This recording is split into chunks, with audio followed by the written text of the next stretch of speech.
Americans, this is Liberation Day, waiting for a long time.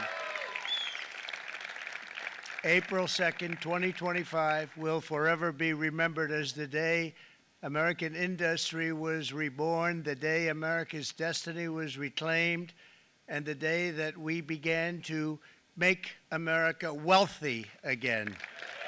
We're going to make it wealthy, good and wealthy. For decades, our country has been looted, pillaged, raped, and plundered by nations near and far, both friend and foe alike. American steelworkers, auto workers, farmers, and skilled craftsmen, we have a lot of them here with us today.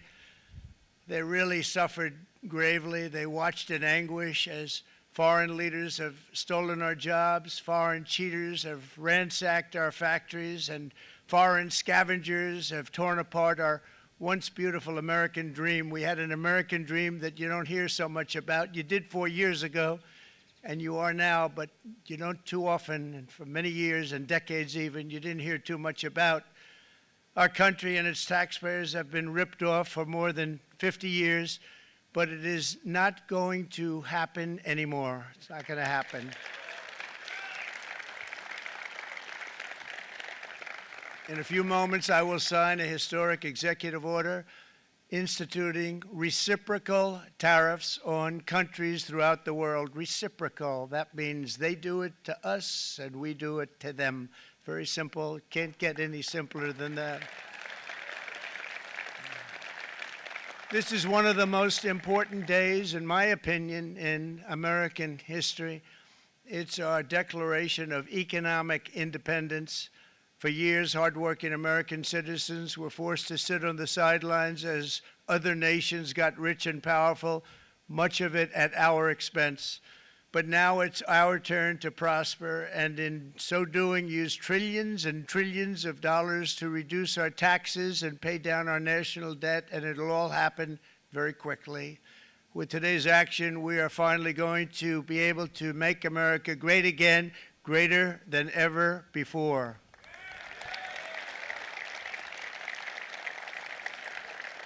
Jobs and factories will come roaring back into our country, and you see it happening already. We will supercharge our domestic industrial base. We will pry open foreign markets and break down foreign trade barriers. And ultimately, more production at home will mean stronger competition and lower prices for consumers. This will be indeed the golden age of America. It's coming back, and we're going to come back very strongly.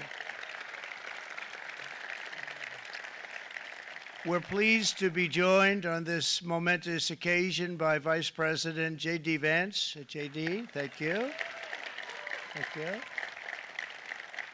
Thank you very much. Where are you, J.D.? No, that wasn't too hard to find. I was looking, you know, he likes to take a low-key attitude, so it'd usually be sitting right in front. He's gaining a lot of confidence, Mike, isn't he? And nearly my entire cabinet is here, as well as Speaker Mike Johnson, who's done an amazing job. And with the great success we had last night in Florida, we have a majority of 7. And 7's like a lot when we had it at 1, right? You've done a fantastic job. And many of the members of the House and Senate are with us. Senators, Congressmen, thank you all for being with us. We appreciate it. For decades, the United States slashed our trade barriers on other countries, while those nations placed massive tariffs on our products and created outrageous non-monetary barriers to decimate our industries. And in many cases, the non-monetary barriers were worse than the monetary ones. They manipulated their currencies, subsidized their exports, stole our intellectual property, imposed exorbitant VAT taxes to disadvantage our products, adopted unfair rules and technical standards, and created filthy pollution havens. They were absolutely filthy, but they always came to us and they said, we're violating, we should pay for it. It's all detailed in a very big report by the U.S. Trade Representative on foreign trade barriers, and I'll just hold it up for you. It's available, and you don't have to pay too much. As I understand it, you'll pay nothing. It's a lot of work for something, actually, because it's a special book. It's very, frankly, it's very upsetting when you read it, when you see what people have been doing to us for 30 years. This all happened with no response from the United States of America, none whatsoever. But those days are over. Let me offer just a few examples of the vicious attacks our workers have faced for so many years. The United States charges other countries only a 2.4 tariff on motorcycles. Meanwhile, Thailand and others are charging much higher prices, like 60%. India charges 70%. Vietnam charges 75%, and others are even higher than that. Likewise, until today, the United States has for decades charged a 2.5 tariff. Think of that, 2.5% on foreign-made automobiles. The European Union charges us more than 10% tariffs, and they have 20% VATs, much, much higher. India charges 70%, and perhaps worst of all are the non-monetary restrictions imposed by South Korea, Japan, and very many other nations. As a result of these colossal trade barriers, 81% of the cars in South Korea are made in South Korea. 94% of the cars in Japan are made in Japan. Toyota sells 1 million foreign-made automobiles into the United States, and General Motors sells almost none. Ford sells very little. None of our companies are allowed to go into other countries. And I say that, friend and foe, and in many cases, the friend is worse than the foe in terms of trade. But such horrendous imbalances have devastated our industrial base and put our national security at risk. I don't blame these other countries at all for this calamity. I blame former presidents and past leaders who weren't doing their job. They let it happen, and they let it happen to an extent that nobody can even believe. That's why, effective at midnight, we will impose a 25% tariff on all foreign-made automobiles.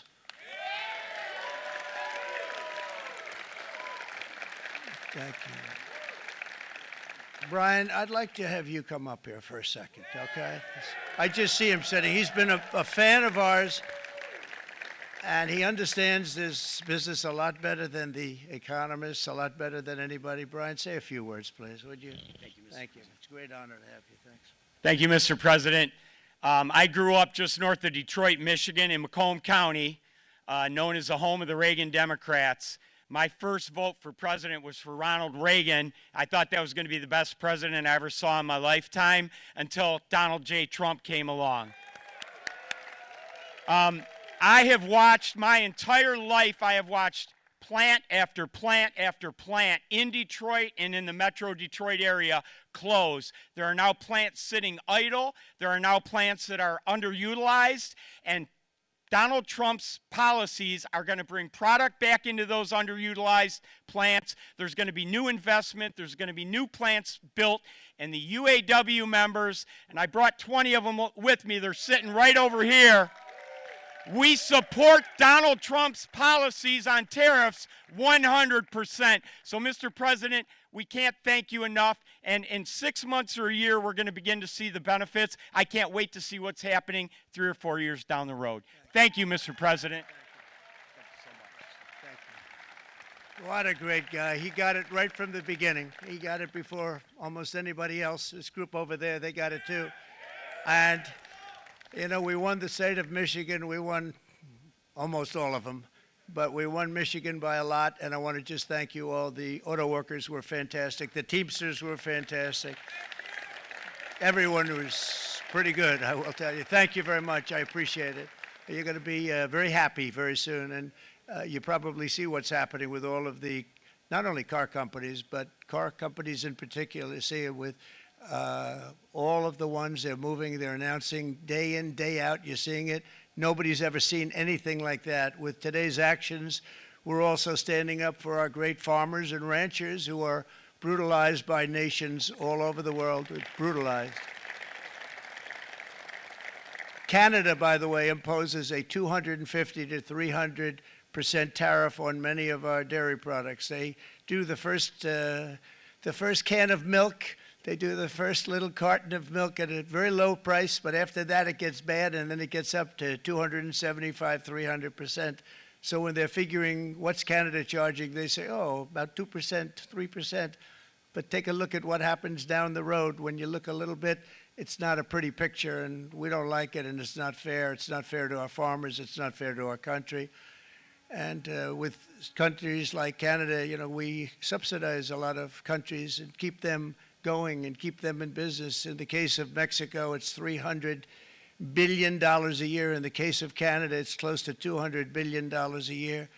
And I say, why are we doing this? Why are we doing this? I mean, at what point do we say, you got to work for yourselves, and you got to, this is why we have the big deficits. This is why we have that amount of debt that's been placed on our heads over the last number of years, and we're really not taking it anymore.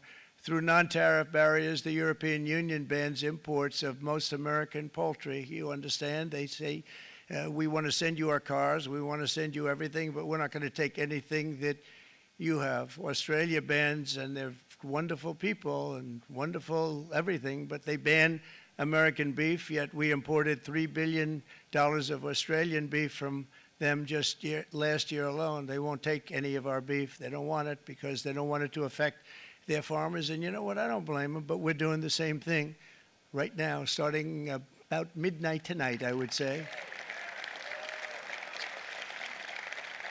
And China charges American rice farmers an overquota, it's called, a tariff rate of 65%. South Korea charges 50, actually they charge different, from 50% to 513%. And Japan, our friend, charges us 700%. But that's because they don't want us selling rice, another thing. Who can blame them, Madam Secretary? Agriculture, great job you did on eggs, by the way. The egg prices came down 50%. You got them down 50%. Once we got involved, they were going through the sky. The egg prices, they were going through the sky, and you did a fantastic job. Now we have lots of eggs, and they're much cheaper, down about 59% now, and they're going down further. We charge 2.8% for so many things that other countries are charging 200%, 300%, and 400% for. If imposing tariffs and protective barriers made nations poor, then every country on earth would be racing to eliminate these policies, and China would be the first on line. They run a very strong country, but they're not first in line, and the American people are paying a very big price. From 1789 to 1913, we were a tariff-backed nation, and the United States was proportionately the wealthiest it has ever been. So wealthy, in fact, that in the 1880s, they established a commission to decide what they were going to do with the vast sums of money they were collecting. We were collecting so much money so fast, we didn't know what to do with it. Isn't that a nice problem to have? What do you think, Marco? Good problem? Marco would love that problem. But we don't have that problem anymore, but we're not going to have it very much longer, I will tell you. But they collected so much money, they actually formed a commission to determine what they were going to do with the money, who they were going to give it to, and how much. Then in 1913, for reasons unknown to mankind, they established the income tax so that citizens, rather than foreign countries, would start paying the money necessary to run our government. Then in 1929, it all came to a very abrupt end with the Great Depression, and it would have never happened if they had stayed with the tariff policy. It would have been a much different story. They tried to bring back tariffs to save our country, but it was gone. It was gone. It was too late. Nothing could have been done. It took years and years to get out of that depression, far longer than even FDR had that office right over there for a long period of time. The ramp system, that's rather intricate, was built because of him, and every time you walk up, you think of him, and he did a great job in many ways, but it lasted long beyond his terms, as you know.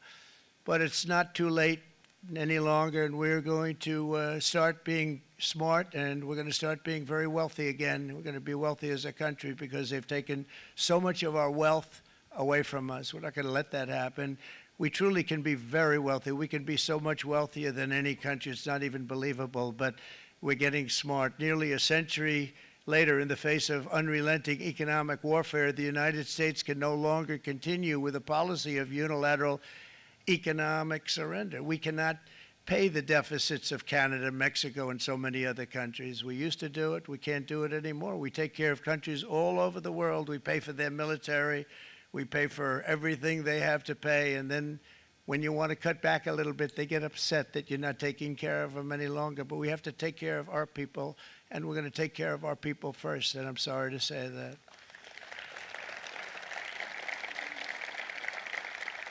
And today we're standing up for the American worker, and we are finally putting America first.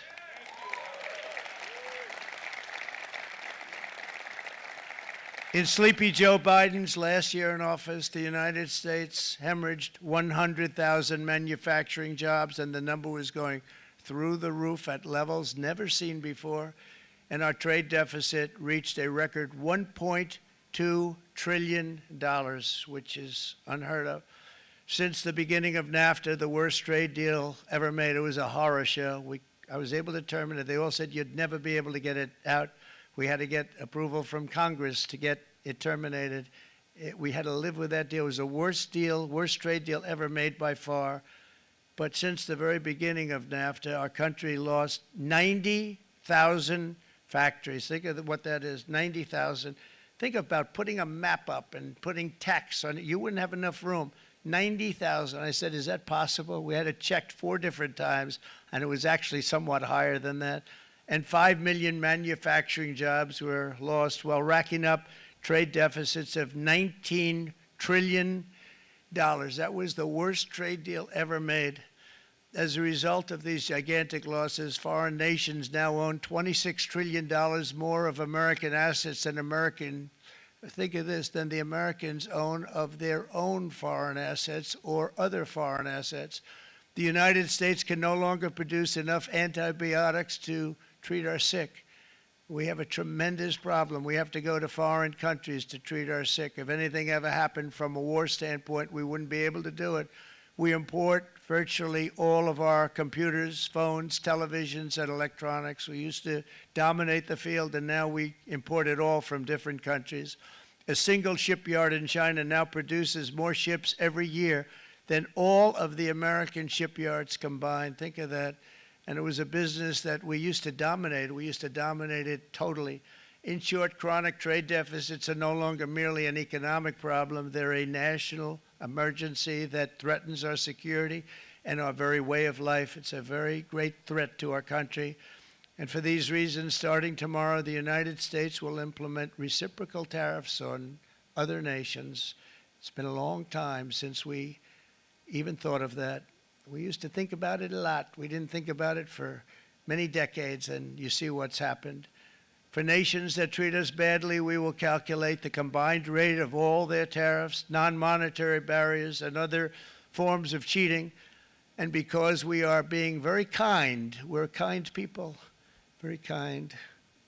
You're not so kind when you got ripped off with your salaries. My auto worker friends and my Teamster friends and all of the unions that typically voted Democrat, they're not voting Democrat anymore because worker, whether union or non-worker, they're for the Republicans now. That's what happened. But we will charge them approximately half of what they are and have been charging us. So the tariffs will be not a full reciprocal. I could have done that, yes, but it would have been tough for a lot of countries. We didn't want to do that. I'd like to see the chart if you have it. Could you bring it up, Howard?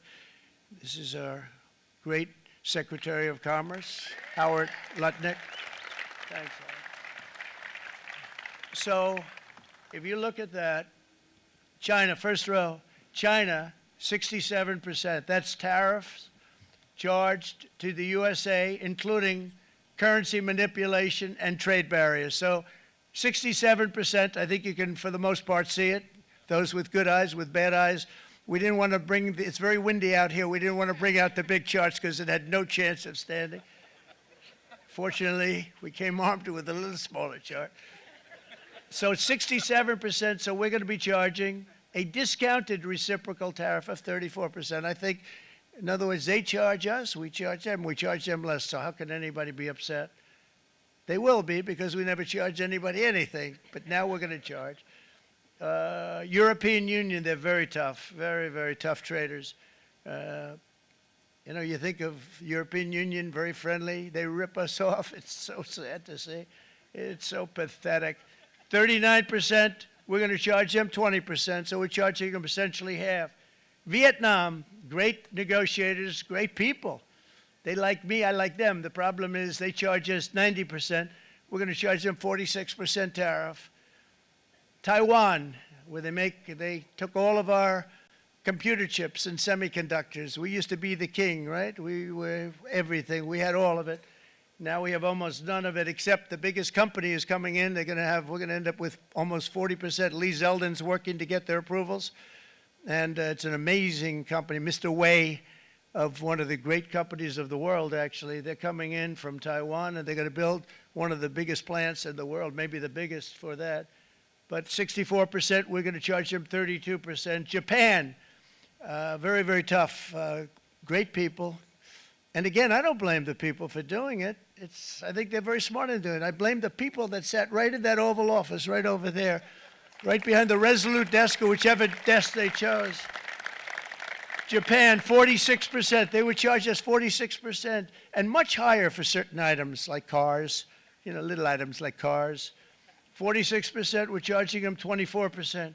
India, very, very tough, very, very tough. The Prime Minister just left, and he's a great friend of mine, but I said, you're a friend of mine, but you're not treating us right. They charge us 52%. You have to understand, we charge them almost nothing for years and years and decades, and it was only 7 years ago when I came in, we started with China and charged them. We took in hundreds of billions of dollars from China in tariffs, and they understood, honestly. President Xi understood. He said, look, I understand, and the other countries, and they all understand. We're going to have to go through a little tough love, maybe, but they all understand. They're ripping us off, and they understood it. Prime Minister of Japan, Shinzo Abe.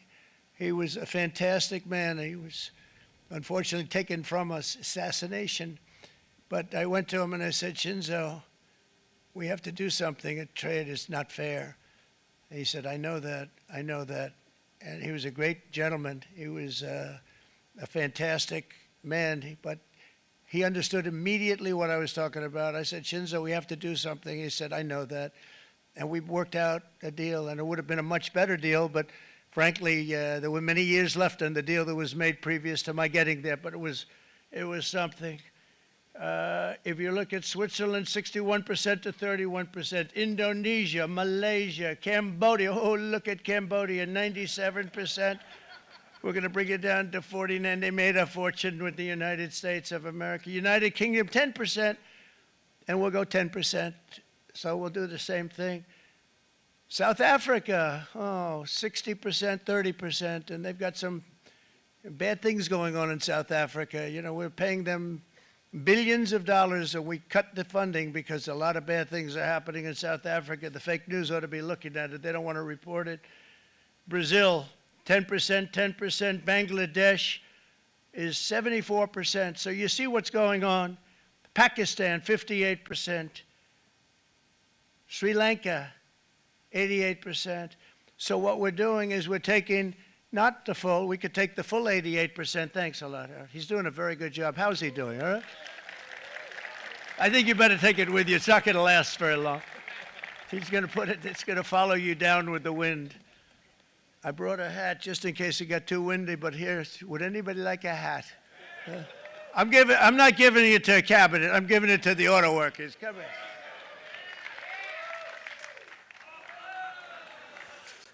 Thank you, fellas. Get it. That's it. That's it. They deserve it more than our cabinet. Our cabinet has plenty of hats. But you see the numbers. The numbers are so disproportionate. They're so unfair. At the same time, we will establish a minimum baseline tariff of 10%. You notice that on the chart.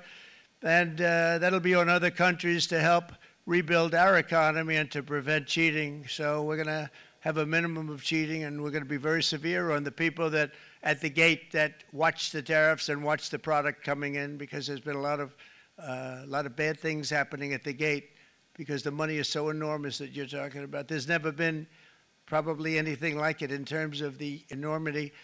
And there are a lot of bad things happen at the people that do the check-in, and they're looking at 10-year jail sentences if they do play. We're going to treat them so good, but if they cheat, the repercussions are going to be extremely strong.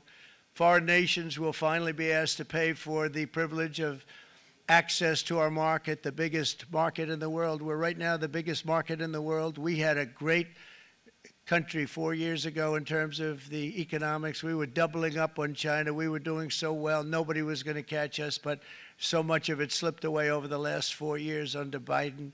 I campaigned on this policy throughout last year, and today that promise was made, and it was also a promise, as you know, that was kept. Promises made, promises kept. To any company that objects to our common sense reciprocal tariffs, again, reciprocal, back and forth, back and forth. And I call this kind reciprocal. This is not full reciprocal. This is kind reciprocal. But what we do is we cut it in half. We charge them. My answer is very simple if they complain. If you want your tariff rate to be zero, then you build your product right here in America, because there is no tariff if you build your plant, your product in America. And we've seen companies coming in like we've never seen before. Likewise to all of the foreign presidents, prime ministers, kings, queens, ambassadors, and everyone else who will soon be calling to ask for exemptions from these tariffs. I say, terminate your own tariffs, drop your barriers, don't manipulate your currencies. They manipulate their currencies like nobody can even believe, which is a bad, bad thing and very devastating to us. And start buying tens of billions of dollars of American goods. Tariffs give our country protection against those that would do us economic harm. And many people were looking to do us economic harm. Maybe not so obviously, but they were doing tremendous economic harm.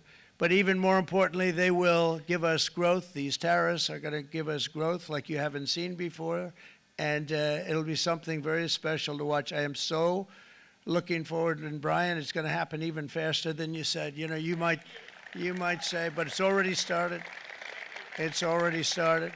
Work's already begun on plants all around the country, and you see that as before. These are big, rich companies. We have $61 billion started on a big plant going up. It's going to be announced over the next 2 days, and they already started work. Many of these the biggest companies in the world, they've committed to build, build, build. We're going to build, build, build, sir. And they came here to see me, and they wanted to know if they could have a press conference. I do as many as I can. I'm pretty busy trying to stop Russia and Ukraine and the Middle East. We got to stop that. We got to stop the Houthis, which we're making tremendous. They like shooting ships down and out of the water, sinking ships. They get a kick out of it, but they're not getting such a kick out of it now, are they, Mr. Secretary? They're not getting such a kick out of that now. But here are just a short list of some of the companies that have already announced and committed to investment. And this is a company that built its factories and its plants in China. Apple is going to spend $500 billion. They never spent money like that here. They're going to build their plants here. SoftBank, OpenAI, and Oracle, great companies, are investing $500 billion almost immediately.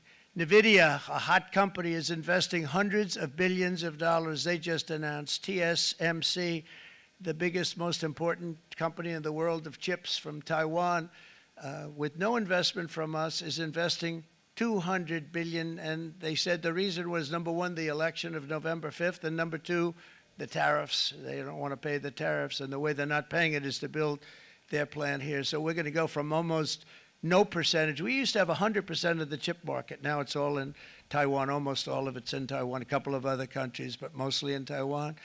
And think of it. We had 100%. We lost it because of people in that office that didn't do their job. They allowed it to be stolen from us. Johnson & Johnson, great company, $55 billion. Eli Lilly, $27 billion. Meta is investing $500 billion. Wow. DeMac is investing $20 billion. CMA CGM, $20 billion. And then you have Merck and Clarios, Stellantis, General Motors, GE Aerospace, Honda, Nissan, Hyundai are all putting in billions and billions of dollars, and they're committed 100%. So. And we've never had, and this is after 2.5 months. This is after just a short, this all took place as soon as we came out with what everybody wanted to do. You know, I watched a gentleman today on television, he used to work with Lee Iacocca, a very respected automobile person, and he said, you know, because they're asking people, and they try and get as many negative people as they can, but they can't find them too much. It's pretty hard to find in terms of what we're doing, especially when they see all this investment. They said, so tell me, what do you think of what Trump is doing from the automobile standpoint? He said, I can't believe it.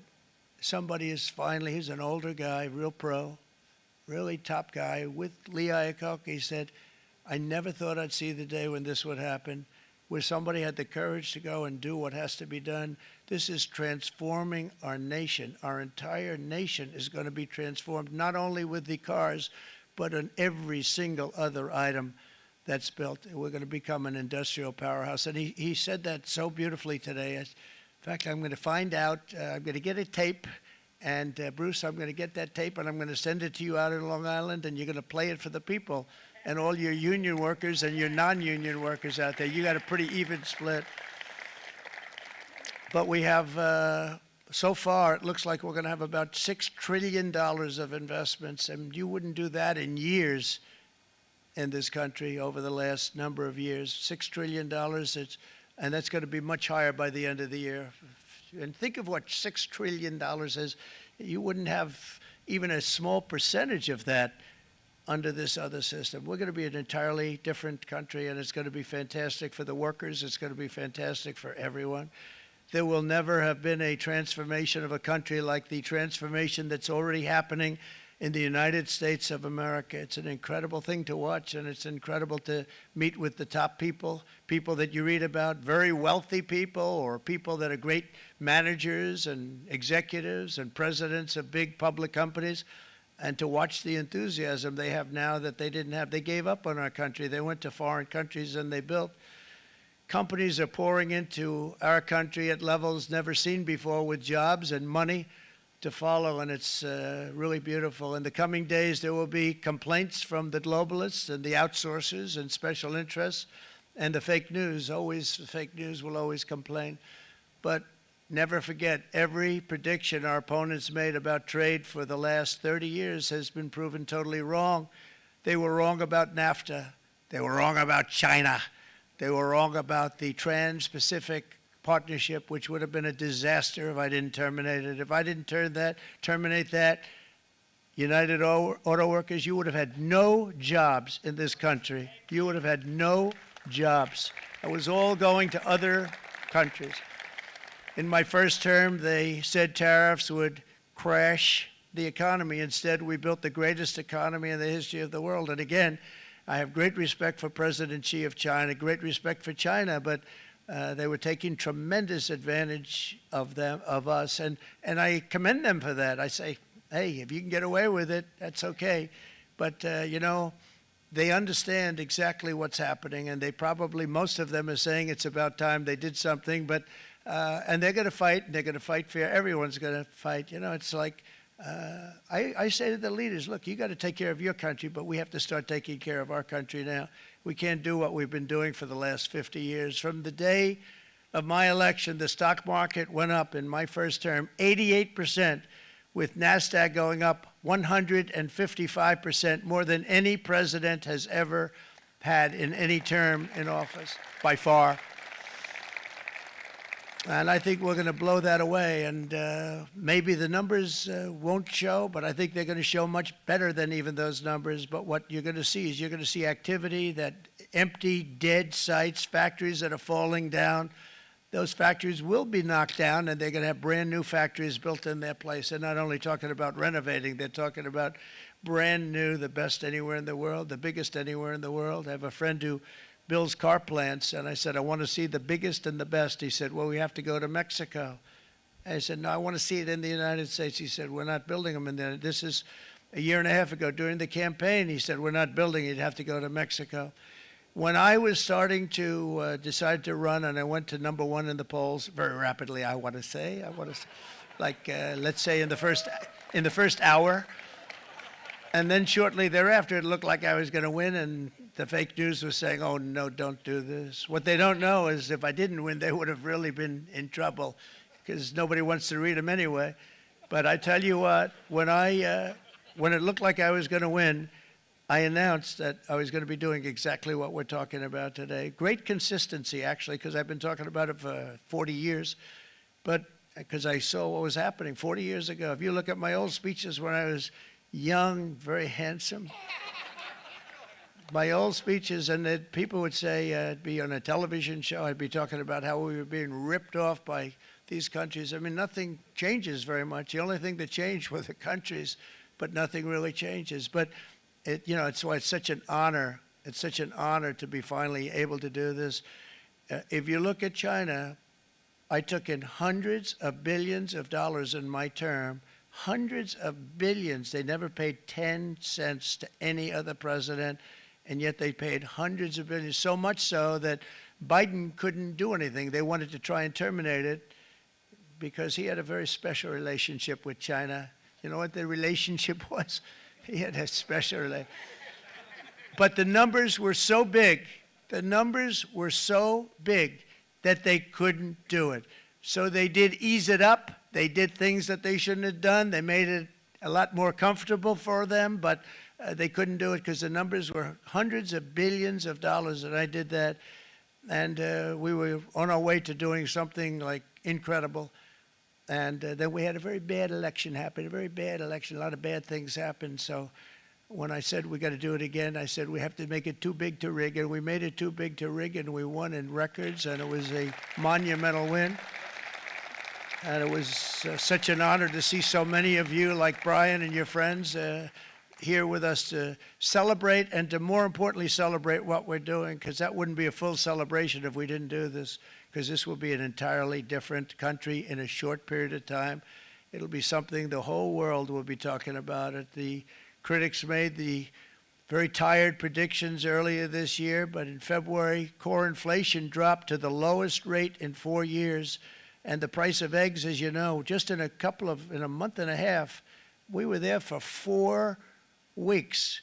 And the first week, I got blamed for eggs. I said, I just got here. They said eggs have gone up at like 250%, and you can't get eggs. And they were going crazy. And I said, I just got here. And then we got to work on eggs, and we got to work on everything. And our great Secretary of Agriculture, you did a fantastic job. Brooke Rollins, she did a fantastic job. And as I said before, the price of eggs dropped now 59%, and they're going down more, and the availability is fantastic. They were saying that for Easter, please don't use eggs. Could you use plastic eggs? I said, we don't want to do that. We want to, and you really came through. It's an amazing job. Thank you very much, Brooke. You did great. But likewise, an old-fashioned term that we use, groceries. I used it in the campaign. It's such an old-fashioned term, but a beautiful term, groceries. It sort of says a bag with different things in it. Groceries went through the roof, and I campaigned on that. I talked about the word groceries for a lot, and energy costs now are down, groceries are down, gasoline is way under $3, and people are beginning to be able to buy things and live again. We brought prices way down. We created 10,000 already in a few weeks, new manufacturing jobs. And it was that took place in 1 month, numbers that they haven't seen in a long time. We had virtually no inflation under my term. We had virtually no inflation for 4 years, but after transitioning over to Sleepy Joe, it went from almost non-existent to the highest in the history of our country. They had the highest inflation in the history of our country, brought up by energy and bad spending and bad policy, and a lot of bad things happened. How about allowing millions and millions and millions of people to pour into our country with open borders, where it's so sad to see even now. And I see our great secretary you have done. Stand up, please, Christy. Stand up. Christy Noem and Tom Homan.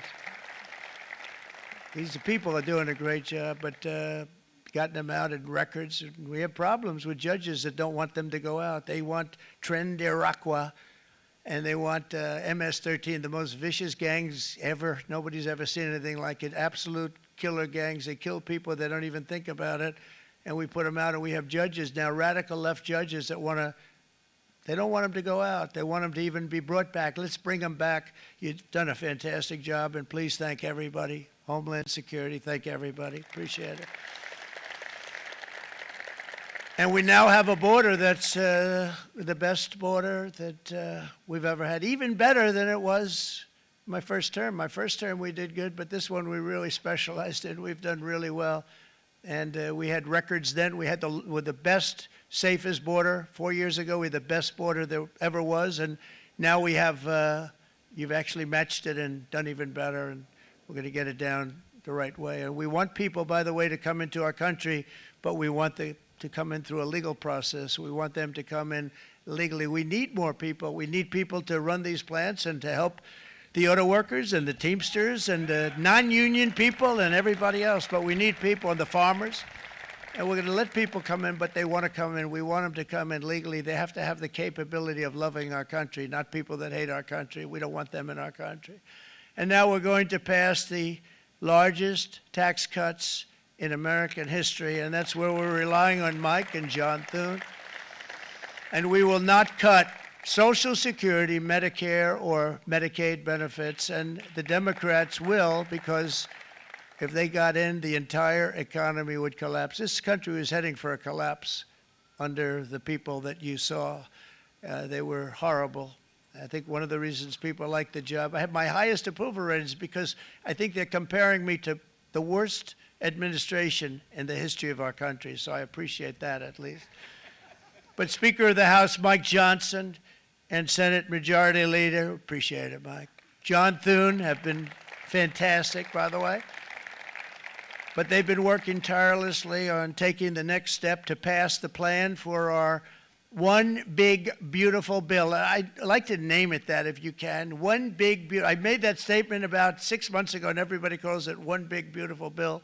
And it will be that. It'll have everything, the big tax cuts and every incentive there is. And it'll be fantastic. And by the way, for the cars, we're asking for an interest deduction on a loan. So if you build the car, only in America we do it, Brian. If the car's not built in America, you don't get the interest rate deduction. But if you build the car in America, if you buy a car, if it's built in America, then you get an interest rate deduction, tax deduction, and that's a big thing. That's going to be a big thing. I think that's going to pay for itself very quickly, that deduction. Never happened. We've never had anything like that before. Somebody said, where do you get the idea? Because it's so basic. You would think that would have happened a long time ago. It never did, and I'm very happy it didn't because now I can say that was my idea. But we're going to get us closer to the debt extension. We have to get the debt extension passed, and I know you're going to be able to do that, Mike, and it's very important that you do that. And all of the other things that the Senate budget plan gives us, along with working, because I know they're working together, John and Mike, and the two bills are going very well together. We need to get our shared priorities done, including certain permanent tax cuts. We want the tax cuts to be permanent, spending cuts, energy and historic investments in defense, border, and so much more. We're covering everything. These will be phenomenal. There'll be no bill like this going to straighten. One bill is going to straighten out our country for many, many years to come. And we said, let's just do it and let's get it done. And some guys will love it and some guys will like it a little bit less because they're not getting what they were exactly looking for, but they're getting a lot. They'll never, if we get this done, it'll be the most incredible bill ever passed in the history of our Congress and Senate and congressmen, the senators and the congressmen, many of whom are here today, will be very proud of themselves. I really believe that. It's going to set us on a whole new prosperous path. We're going to cut spending and right-size the budget back to where it should be. We're going to do that very strongly. Thank you, Rick. Thank you. John, thank you. Oh, look at all of our senators over there. Oh, boy. That's a nice group of people. But I won't like them so much if they don't get this bill done. That's a great group. And Congressman, thank you very much. I appreciate it. Tremendous people. The Senate plan has my complete and total support, and the House plan likewise is very similar. They're moving along pretty much at the same clip, and as soon as you're ready, you'll show it to me, and I'm sure it'll have my support, Mike. Every Republican congressman and senator must unify. We have to unify. We can't be separated. We have to get it done. We have to get absolutely everything we can, and we have to take care of the American people. That's the only thing that matters. We have to take care of the American people first. We need to pass this bill immediately, get it done, including debt extension. From this day on, we're not going to let anyone tell us that American workers and families cannot have the future that they deserve. We're going to produce the cars and ships, chips, airplanes, minerals, and medicines that we need right here in America. The pharmaceutical companies are going to become roaring back. They're coming roaring back. They're all coming back to our country, because if they don't, they got a big tax to pay. And if they do, I'll be very happy, and you're going to be very happy, and you're going to be very safe. We're going to build our future with American hands, with American heart, American steel, and we're going to build it with American pride like we used to. We're approaching our 100th day as president, and have been given credit by a lot of people, actually, even some of the fake news. Can you believe it? Which in this case hopefully isn't fake, for having done more in that time than any other administration in the history of our country in the first 100 days. I think we've had an amazing, in terms of what we've done, what we've gotten accomplished. I'd like to see if we can get that war ended and another war from not starting in the Middle East. We have to get Russia. They're losing 2,000 on average, 2,500 people today, young people, soldiers, Russian. Think of that. 2,500 through some days, but on average, probably over about a 1 week period, it's 2,712, they say. They're losing those soldiers. They're dying. They're being decimated. And they're not from our country, but they're from other countries. But they're human beings. They're from Russia. They're from Ukraine in this period, most of them. And we're going to get it stopped. It's a senseless war that would have never happened if I was president, and it shouldn't be allowed to go on. And I think we're being given good cooperation by Russia and by Ukraine, but we have to get it stopped. It's humanity. It's humanity. It's a terrible thing. This will be a very big moment. I think you're going to remember today. It's going to be a free nation that we're dealing with. We're going to have a very free and beautiful nation. It's going to be Liberation Day in America, and it's going to be a day that hopefully you're going to look back in years to come and you're going to say, you know, he was right. This has turned out to be one of the most important days in the history of our country. God bless you, and God bless America. Thank you, everybody. Thank you very much.